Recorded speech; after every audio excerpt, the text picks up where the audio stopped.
Hello, my name's Matt Kohler. I'm the tech director as well as the facilities manager and the accessibility coordinator here at Cape Cod Theater Company Harwich Junior Theater. The 24-hour play festival I say this every year, it's one of my most favorite events, theater events. It's this beautiful kind of microcosm of every part of the theatrical process all jammed into one. People are coming together here for just 24 hours. They might not be physically here in the building, all of them 24 hours long, but they are creating a new piece of performance art theater within the span of 24 hours and putting it on. So it's being written, being directed, being acted, rehearsed, produced. We always throw a little technical elements of lights and sound into it, and then we put on a show at the end of it. So it's really this beautiful just package of creative energy and stress and excitement, and it's such a short period of time that everyone involved is just so supportive of each other, and it makes me so happy seeing like how excited and eager people are, and what imaginative things that come out of the process. Really, it's so fun. It's one of my favorite things. And about 5 years ago, I brought up the idea. We were looking for events coming out of 2020 and everything going on that was sort of a low commitment, but a way to really build up community here again, where we can get people involved from the community who don't have the ability to, commit to a 2-month-long process plus. So I brought up the idea. I said I could put it together. We did it first one 5 years ago, and then it's been an annual event since then, and it's really become this exciting thing that people look forward to. You've never been on stage before? Come on in, try it for a day. Why not? Or, you've been on stage before, but you've never directed something, or you've never written something. Why don't you try your hand at it? So it's really a lot of encouragement by our staff and community folk to say, come get involved. Anytime we put on a 24-hour play festival, whether it's the performers themselves or the audience coming in, I really just want people to feel, I want them to feel welcome in the space, and I want them to feel like it's a community theater. And it feels cliche to say, I wanted them to feel like this is their community of people, but really because of this microcosm of an event, I found every year the audience specifically is so supportive of the performers, because this is something they've created in 24 hours. So the expectations, I don't want to say are low, but it's people come in with just an open mind, and they're excited and they're eager to see whatever the people involved have come up with. It is a really welcoming and warm and kind and generous room, and I just want people to feel that generosity of spirit and that excitement and togetherness that you feel within the theater, really.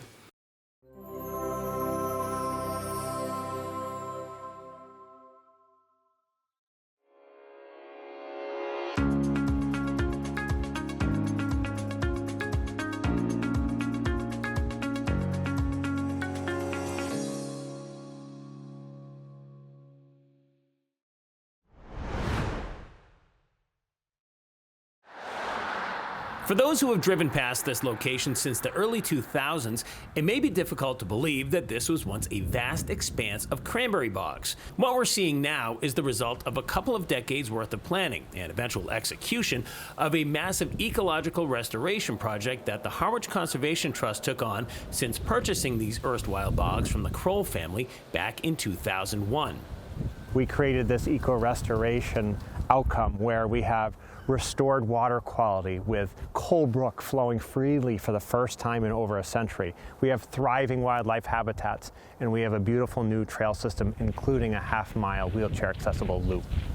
Named for the late founder and president of the Harwich Conservation Trust, the accessible trail has already proven to be a huge draw for the property. It's almost perfectly flat and easy to move across, and it's level with the several bridges that have been built over Coal Brook, giving its visitors plenty to look at. The views are just extraordinary. When they come into the parking lot, whether it's a short-term visit to just take a lunch break, or whether they have more time on their hands and they want to take a longer loop, they can embark on this half-mile all-persons trail, a wheelchair accessible loop. We're hearing from folks that might have had joint replacements or maybe some arthritis, and they want a stable surface to walk on.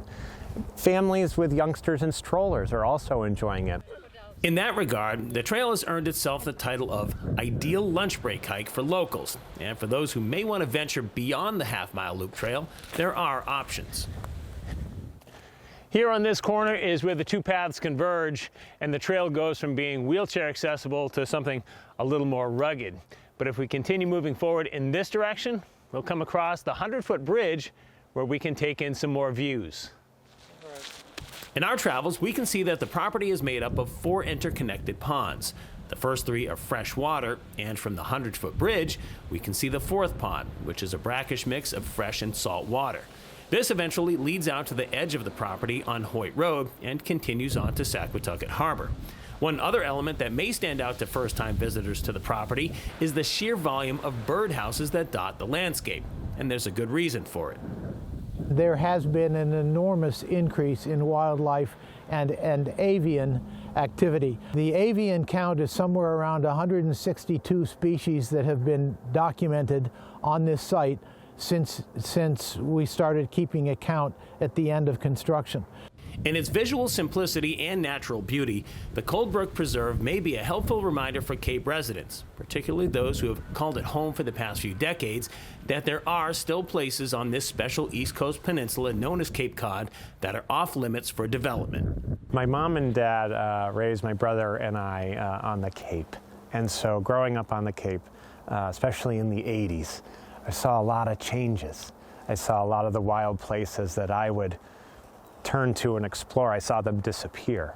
So it made an impact on me, and I'm so grateful to be able to work with the community and our project partners on efforts to restore and renew wild places like this. But while all of this scenery is easy on the eyes, the truth is getting to this stage was no easy feat. As a reminder to visitors as to just how much work was involved in its creation, they've set up these information stations explaining the how and why of it all. Part of what we hope people can understand is the complexity of this project and the complexity of the work that turned it from a cranberry bog into what they are seeing.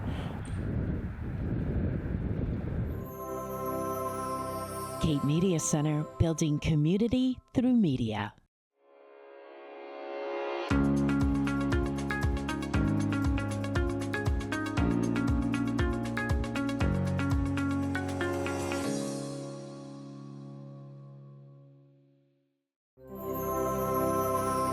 Cape Media Center, building community through media.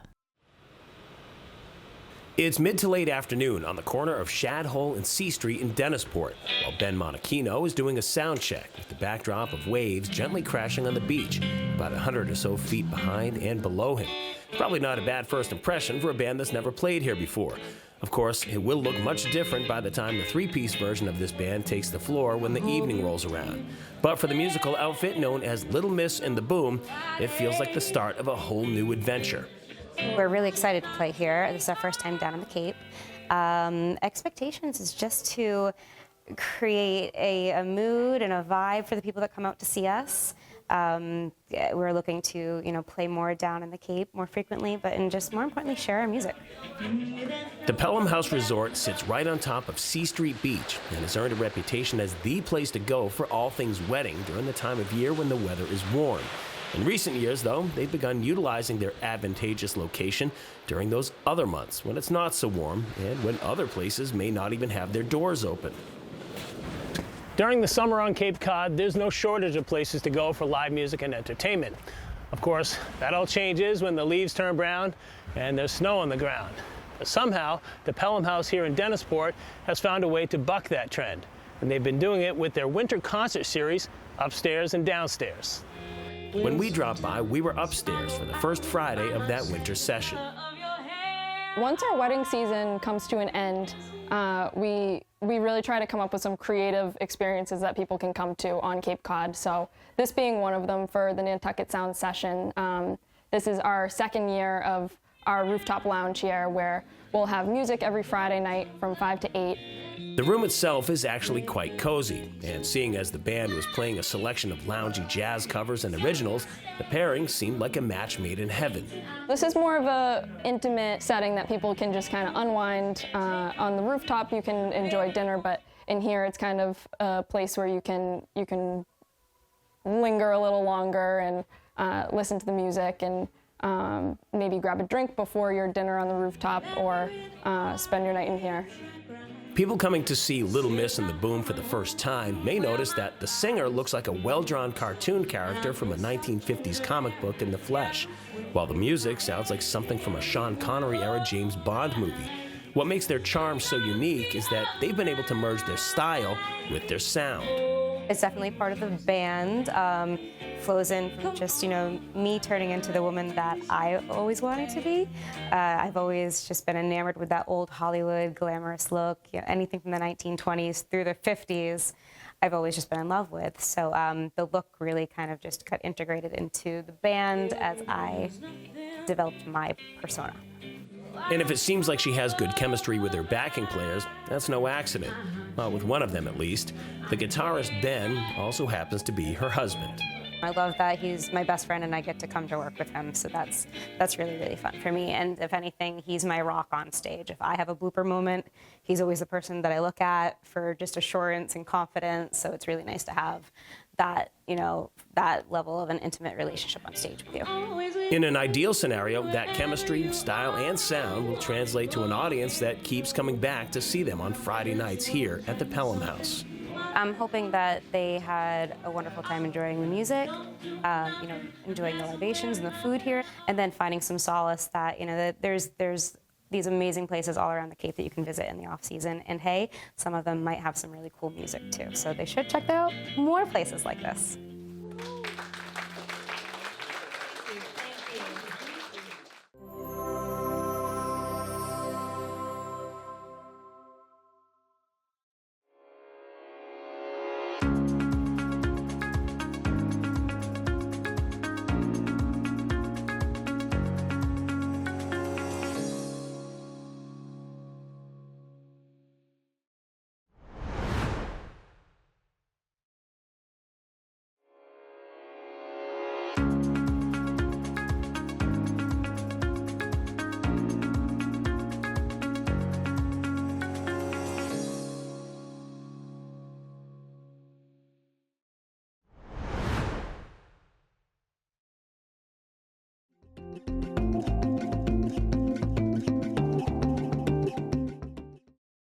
Just like all other Cape Cod towns, businesses in Chatham have no problem getting folks in the door when the sun is shining and the beaches are packed.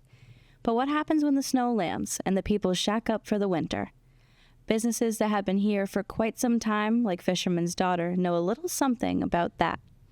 So I started the collection in 1999. It originally started as a collection of accessories. I was shellfishing at the time. I had just graduated from Chatham High School. My dad fished commercially out of Chatham Harbor as a longliner and a gill netter. So I was inspired by growing up in Chatham, and eventually I started doing a lot of wholesale, mostly in New England, and then I opened my business, the physical retail store, 16 years ago. Everything is inspired by growing up on Cape Cod as the daughter of a fisherman. My favorite drawing that I've done is the Life Comes in Waves. So you'll see it on many different styles. It's one of our most popular designs. Along with her own collection that's inspired by growing up on Cape Cod, other local artisans are also featured in the store. From jewelry to home goods, there are plenty of pieces from the local community, as well as ones from all the way across the country in California. Pretty much every artist that I have in the store I've met personally. So yeah, it's an eclectic, curated mix of artists and designers that I feel complement our collection. Everything that we stock is printed locally. We try to source base products for our printed gear that is manufactured with eco-friendly and recycled materials whenever possible. And for all of the lines that we carry in the store, we also focus on vegan, recycled, organic, as much as we can. For example, 2 of our sunglass lines are made with plant-based acetate. So just really trying to focus on products that are as sustainable as possible. Although Fisherman's Daughter is open year-round, the winter certainly stalls the in-store traffic. The winter and the cold months become a time to regroup and see what the next move is. As far as our own designs, I do as much drawing as I can when it's a quieter time for us, and that's usually when I'm able to take a little bit of time off to spend more time reflecting on Fisherman's Daughter and things that I think people will enjoy us adding to the collection as either drawings or, other designs. Fisherman's Daughter has been known to the Chatham locals and tourists for years, and the path there isn't always the easiest, but they have made their mark and their home in this quaint seaside town. We generally will have customers that are in town just for the day come back a couple times over the course of the day and tell us that we have the friendliest staff and great customer service. So I think that goes a long way. I grew up in Chatham. I have, 45 years of friends, family, and over 26 years of my business. And it becomes your work and customer family. So a lot of people that I see year after year have been customers of mine for over 20 years. And so they support my business in the off season also, which is great. I have a wonderful local following as well as off Cape tourist following that, maybe only come in the summer, but they always come back to say hello and support the business. When I first started, we were just coming out of a recession and I was in a weird offbeat location and I had this dream, and 16 years later, it's a privilege and an honor to be able to get up and come to work and open my door and, see my customers and have wonderful interactions with people. And it's the love and support of my business that I never expected when I first opened. I always hoped that my dream would come true, but it's been an incredible experience. Cape Media Center, building community through media.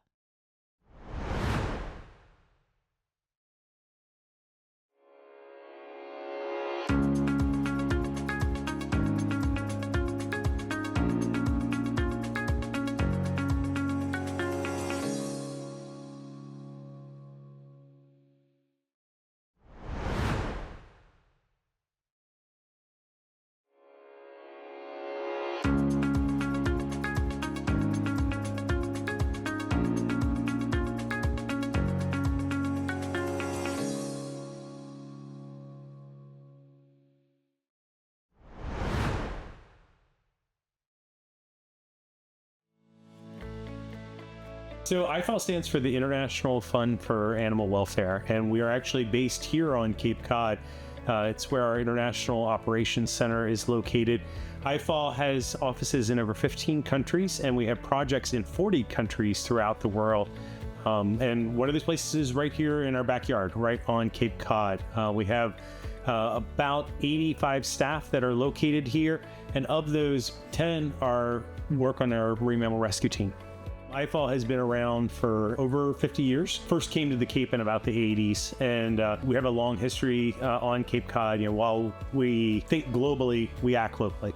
The program that I direct, the Marine Mammal Rescue Team, we have the federal stranding agreement that gives us the permission to respond to all live and dead marine mammals, so marine mammals such as seals, dolphins, large whales in this area. And so that work is twofold. One, see what is affecting these animals, because these animals are an incredible way for us to get an indicator on the ecosystem, how the ecosystem is faring in this area, their habitat basically. But also it's a great chance to provide welfare for these animals, especially when live animals strand. We can be out there, we can provide veterinary care, immediate rescue care to these animals when they need it the most. And in the process, not only help the individual, but learn from that and use that information to affect conservation change. This is our mobile dolphin rescue clinic. This is a custom designed vehicle. Throughout our history, we've innovated, looked at different ways of doing things, ways that we could be more efficient, ways that we can help these animals when they need it the most during these strandings. And so we've changed a lot since when I first started in the early 2000s with this program, and it all kind of culminated with this vehicle. We can hold up to 12 animals where we're standing right now. So these blue mats that you see all around me, these fold down on the floor, and we actually can have the entire floor matted out to help protect the dolphins. So our staff and volunteers, when they find a stranded dolphin on the beach, We bring them in here, and this is the opportunity, basically like a human ambulance. It allows us to do a health assessment on each dolphin, look at their breathing, look at their heart rate, take a small blood sample so we can analyze it, all while we're heading to a release site. Where these dolphins strand, we can't release them where they strand because it's a maze of mud flats and sandbars, and they would restrand. So what we do is we actually transport them a short distance to beaches such as Herring Cove in Provincetown, where there's good deep water access, giving these animals the best chance to survive. People don't realize it, but Cape Cod is actually the busiest place in the world for dolphin strandings. And part of it is our geography. We're that sandy hook that sticks out into the ocean. We have a high tide cycle, tide flux between low tide and high tide. We have good proximity to good habitat for dolphins, good food resource to fish in the area. These are all factors that come together to create a stranding hotspot. In a typical year, over 25% of the dolphins that strand in the United States strand here on Cape Cod. Last year changed all that. Last year was like nothing we had ever seen before, and it really started on June 28th of 2024 with a dolphin stranding that ended up being the largest in U.S. history. So 146 Atlantic white-sided dolphins stranded together in Wellfleet. But what we didn't realize at the time was that kind of set us on a course for the next 6 months, other animals stranding. And so by the end of the year, our numbers had gotten quite high. In a typical year, we will respond to about 57 live dolphins in a year. Last year, we had 376. So almost a 6-fold increase in what a normal year would be. We do use volunteers. We have about 260 trained volunteers spread throughout Cape Cod. They're people who live on Cape Cod year-round because a lot of our strandings, especially our dolphin strandings, happen in the wintertime. Those are our eyes and ears. So they are retirees, students, people from every walk of life on Cape Cod who share one common interest, and that is in the environment and the animals that call it home. So we like to say we find our best volunteers out walking on the beach because they're already out there anyway. And that's, even if someone doesn't have the time or the ability to volunteer, it is still something we ask people to participate by reporting, because this vehicle is incredible, staff is incredible, the supplies we have are incredible, but until we get a call about an animal in need, it doesn't do anything. And so getting the general public to call our stranding hotline, it's 508-743-9548 for any live or dead marine mammal. And that way it gets our team, especially in the case of live animals, moving right away. We get those volunteer responders out there to assess the situation, report back to us. But even for dead animals, allows us the ability to go out, collect information, and we can document what are affecting these animals. And so we can keep a better and closer eye on the environment.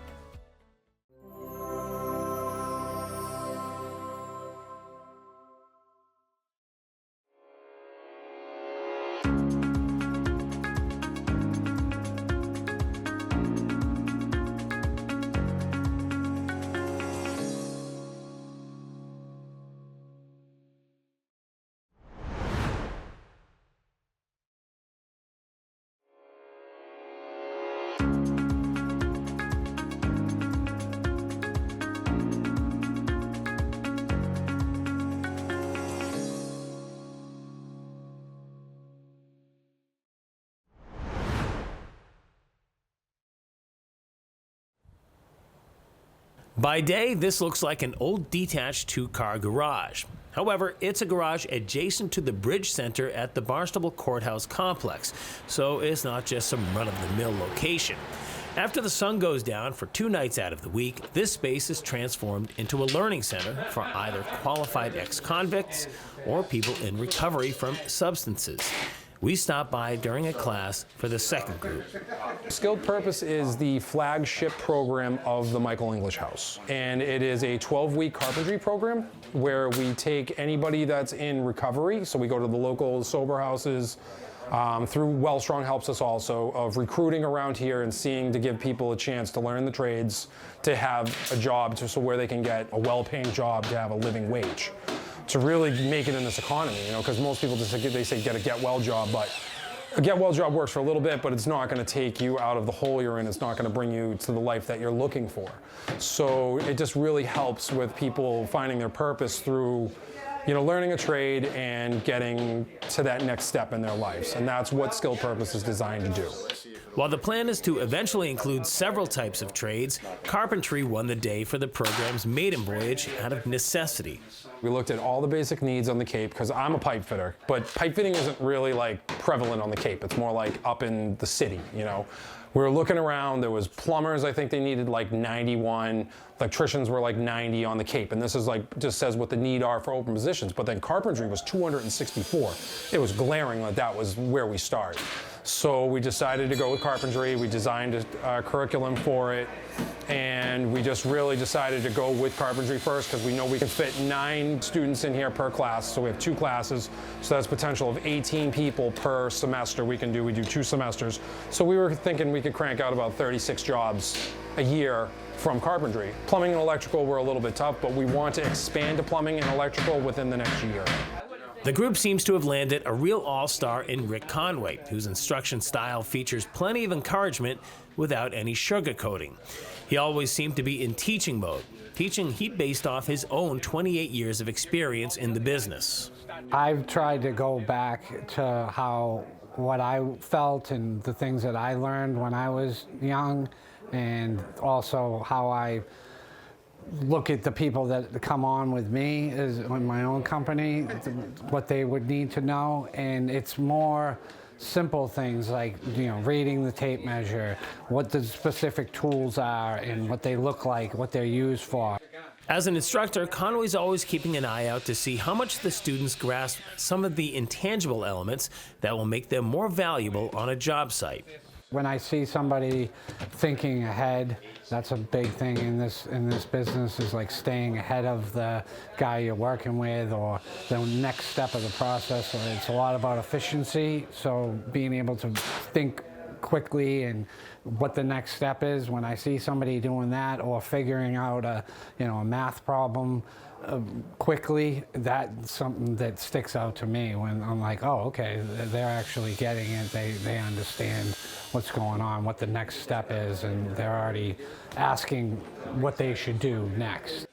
One intangible element that Rick Conway brings to the table is his own sobriety. His personal journey of over 5 years in recovery goes a long way to strengthen the connection between teacher and student.